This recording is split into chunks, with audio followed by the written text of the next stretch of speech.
Coming to paperback and e-readers this Black Friday, E-Steam Ascension, the Devilish Demon reaches a turning point in her life in this powerful E-Steam series story at E-Steam Ascension and online bookstores this Black Friday.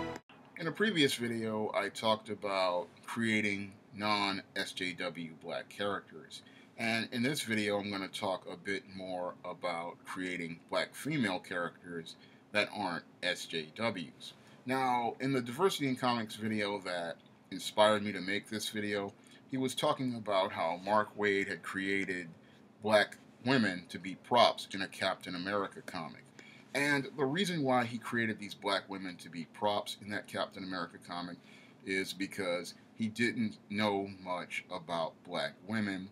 And this is what happens when a writer doesn't know anything. They go by what they think they know about someone. And when I look at that character, it looks like it's something that comes from what he thinks he knows about black women. Now, a guy like me, I know black women. I live with black women. I've interacted with black women. So when I create a black female character, that character becomes a person to the reader. And the places I draw for creating my characters comes not only from my experiences with black women, but from things I have seen in black media and my interactions with black people online. So I have multiple sources of reference for creating black female characters, and that's why in many cases those black characters resonate with people. For example, I created this character called E-Steam, and this character, E-Steam, is one of my most popular characters in the SJS Direct imprint. She's very popular on Smashwords, and people, whenever I release an E-Steam series book, always run to download it. Now, the E-Steam character was inspired visually by actress Sally Richardson Whitfield. Now, actress Sally Richardson Whitfield was the voice of Elisa Maza on Gargoyles. And back in 1994, when I was watching Gargoyles after I graduated college, the first thing I remember about it was her voice, and her voice really stuck to me. And as I did a bit more research, I learned that Elisa Maza was played by Sally Richardson, and then I also learned that Goliath was played by Keith David. And when I heard her voice, that's one of the things that inspired me to create the E-Steam character. And it didn't hurt that she was extremely attractive, because after I watched Gargoyles, I picked up a VHS of A Low Down Dirty Shame, and I saw how attractive Sally Richardson was, and that's what really inspired me to create the E-Steam character, who started out as a villain in the first ISIS story. And the E-Steam character started out that way because I really liked the way Sally spoke, and I liked the way she was so well spoken, and I wanted to create this kind of smart, think she knows everything she demon who was out to undermine her lord, Lord Seth, who was one of the lords in Lucifer's Legion, and get power for herself. And I wanted to create this bad guy because I know that actors usually, primarily, this is how they become popular, by playing the heel role. And after watching several of Sally's films, I saw how great an actress she was. And I thought, you know, she would be great as a Disney villain. So that's one of the things that led to me creating this E-Steam character and creating the She-Demon. But as the character evolved in books like The Temptation of John Hayes, I started to see the potential for the character, and that's when I started to do the E-Steam series, and I started to show the character's transformation arc.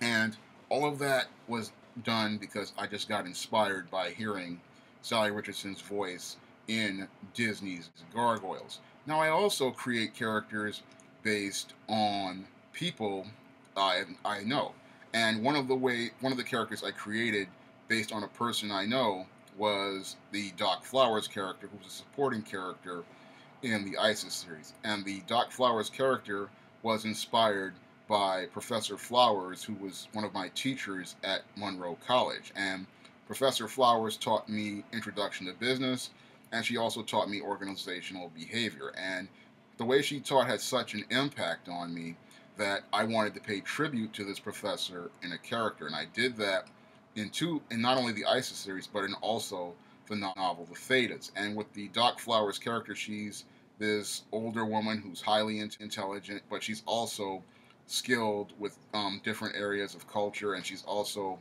really spry and agile, and she's often a foil for Isis and a nice contrast because Isis is an immortal. And now you have the Doc Flowers character who's elderly but is also wise in other ways. So both characters kind of play off each other, but that character was created by a professor in my college. And whenever I create black women, sometimes I draw from women that I know in the neighborhood for personalities. I draw in the neighborhood for voices. And from my experience interacting with black women, not only in my personal life and things in media and online, I've learned that there's a diversity of black women, and you just can't go by one thing. With SJWs, they always go by one thing. Either they go by the Magic Negro, which is designed to make them not appear to be a racist, or they go into aspects of black characteristics that they see, like they'll see the loudmouth, sassy black woman, and they'll make that one characteristic the only characteristic of that character, and that makes for a one-dimensional person because they don't know that person as a person. Me, I went to high school with black girls. I went to elementary school, junior high school. I got to know them as people. I know why people act the way they do. I know why they behave the way they do. And I can really get into different aspects of their character, and that's what leads to them becoming richer and more multidimensional. And I know that black women come from different walks of life. There's a whole spectrum of aspects of life that black women come from. You have the working sisters, you have the strong, independent black woman, you have the hood rat, you have the baby mama, you have all sorts of black women, but usually SJWs focus on the ones like I've just mentioned because that's what they see on the outside. They don't see the other parts of the black community, which are there's the black girl next door. They don't want to talk about her. There's the boho black woman. There's the African American goth, and that was one that I focused heavily on the last 2 or 3 years because I wanted people to know that there are black people who are living a darker lifestyle and enjoying the darker aspects of life in the goth subculture, and that's why I created the Matilda Crowley character. And I drew inspiration again from media that I saw. I mean, one of the things that inspired me was seeing actress Persia White in an interview, and she was talking about how she's so dark because she's so light-skinned, and that was one of the things that resonated with me because as a light-skinned man, I've lived on the darker side of life, and I wanted to talk about the dark side of light skin. And I did that in a novel called Spellbound, where I talked about the dark side of light skin and this character's journey as she starts her journey into the goth subculture, and that being one of the reasons for her becoming a part of the goth subculture. So when I get inspiration from things, I also get ideas from media, but I also get ideas from my personal life, and I created the Matilda Crowley character to be a girl next door. And I also drew from other sources, like when I saw an image of Tia Mowry with her father, and that also led into the creation of the Matilda Crowley character, and gave me ideas for how to take this character into this goth subculture and this different life. And I wanted the voice to be strong. I wanted the personality to be strong because I wanted people to see how this girl next door transformed into the goth subculture and started expressing her darkness on the outside because she was already darkly inclined, but she was going to show how she felt inside on the outside. And this is something that people didn't really understand about people in the goth subculture, is that they already have a dark view of life. It's just that they're showing it on the outside, and that's what you see expressed in their clothing and their appearance. And this is what a lot of SJW people, they would just look at the outside of the person and go with that, but they really wouldn't dig deep on to find the internal character traits. Now, when I write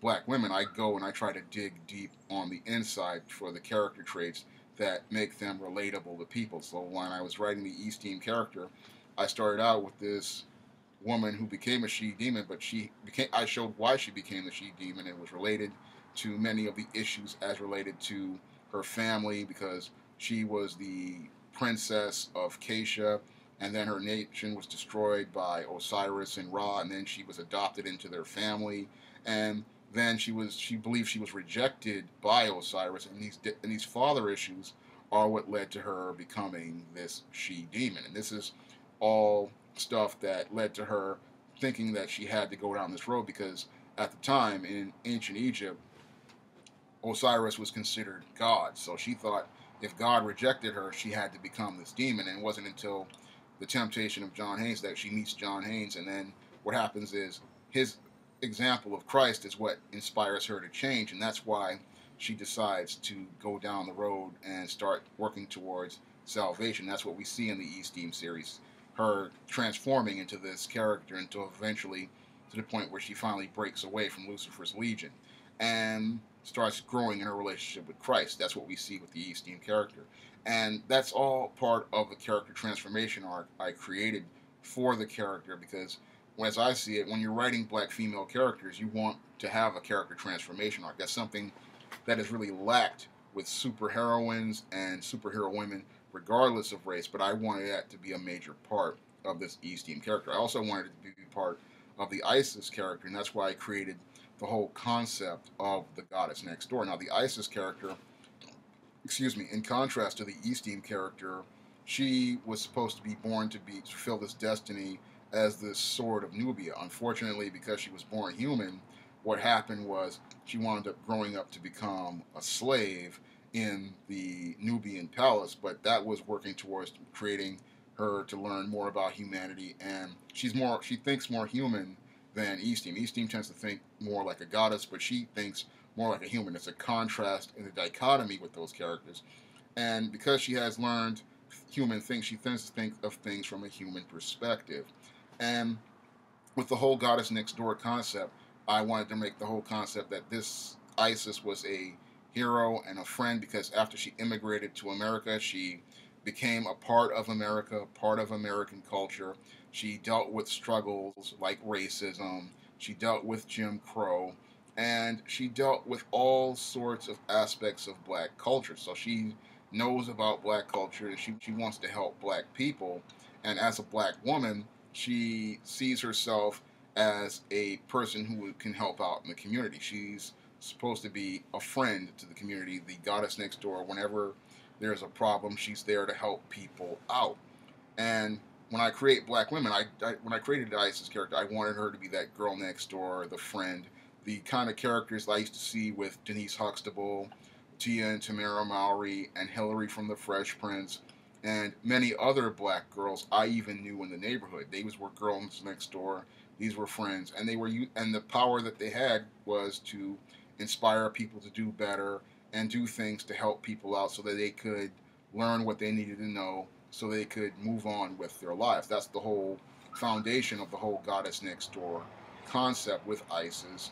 And her character transformation arc really is about her learning how to help people in the community today because she left the community for a brief moment in the book Death of a Theta because her original alias, Andrea Thomas Robinson, had gotten too old and it couldn't go on. So she had to leave the community for a brief moment. Now she's coming back to try to reconnect with the community towards helping deal with the issues of the community, black community, in the 21st century. And in this character transformation arc, she's learning about the community, she's learning about people, and she's learning about going where she's needed. And this all comes from my whole concept of creating these rich, multidimensional black women. Because when it comes down to, again, black heroines or black female characters in comics, they oftentimes don't really give them any sort of depth. They don't really give them any sort of personality. And a lot of writers do that, again, because they've never really experienced black women. They've never had interactions with too many black women.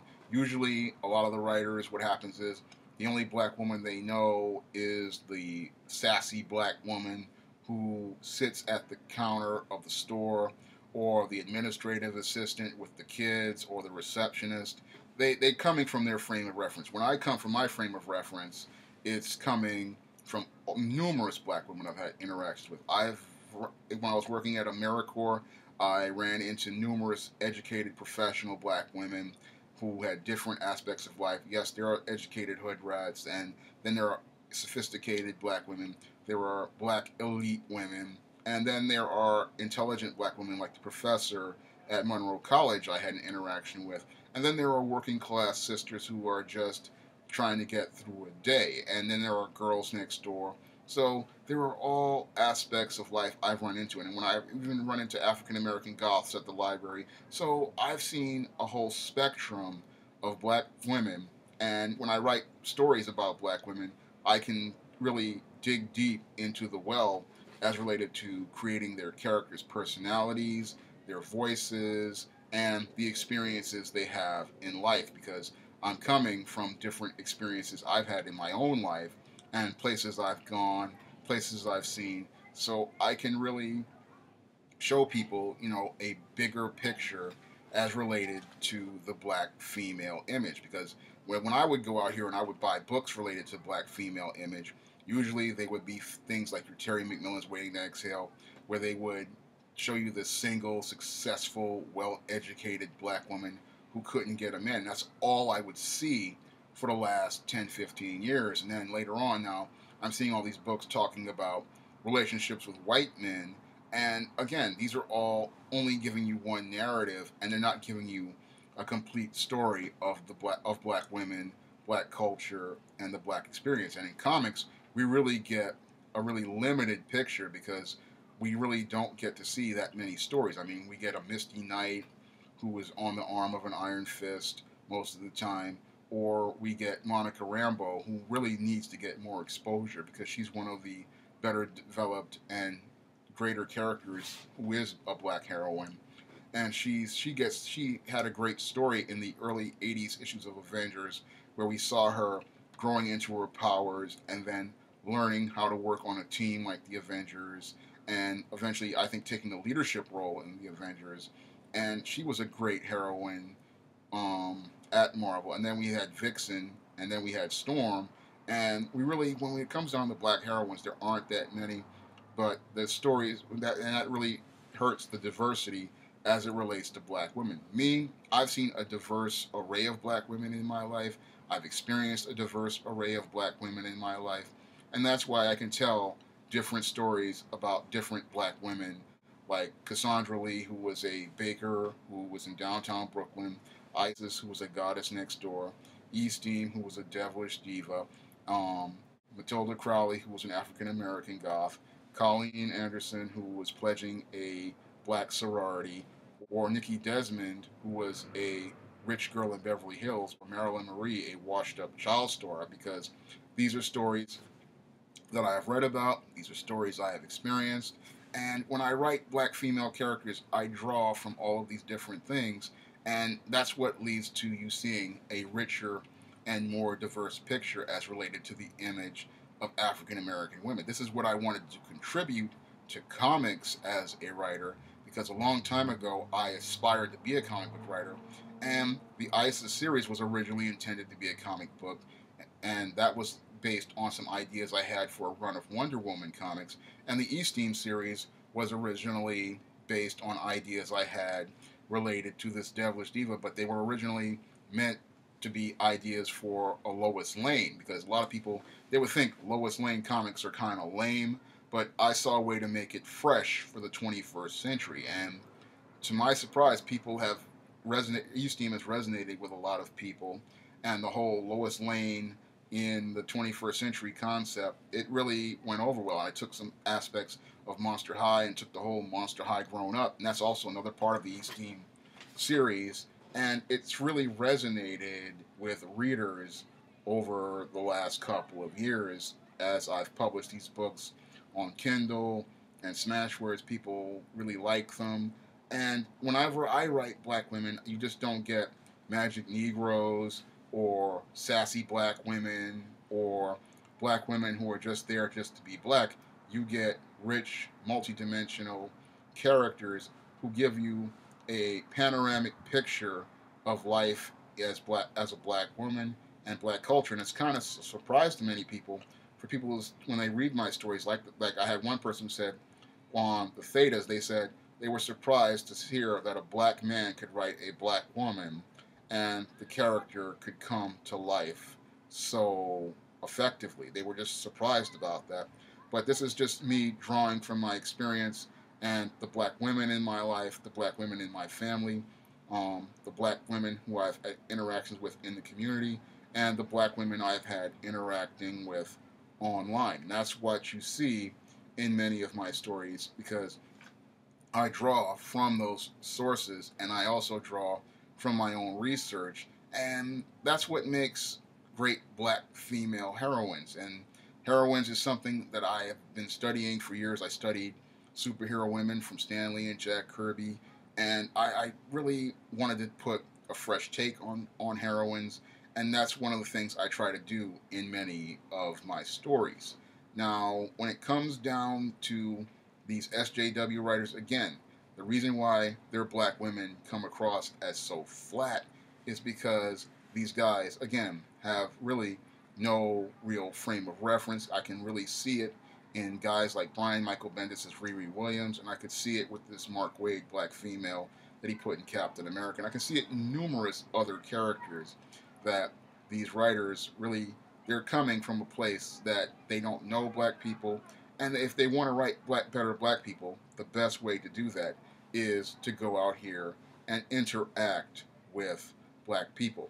If you want to pick up my books in the ISIS series or the E-Steam series, or you want to pick up The Foundation for the SJS Direct Universe, The Temptation of John Haynes, you may do so by clicking the link to Amazon.com in the description box. And if you want to see me make more videos like this, you can donate to my Patreon by clicking the link in the description box. That's all I have to say for this video. You can comment, rate, and subscribe. Now available in paperback and e-readers, the legendary Mad Matilda. Get the conclusion to the Spinsterella trilogy at online booksellers today.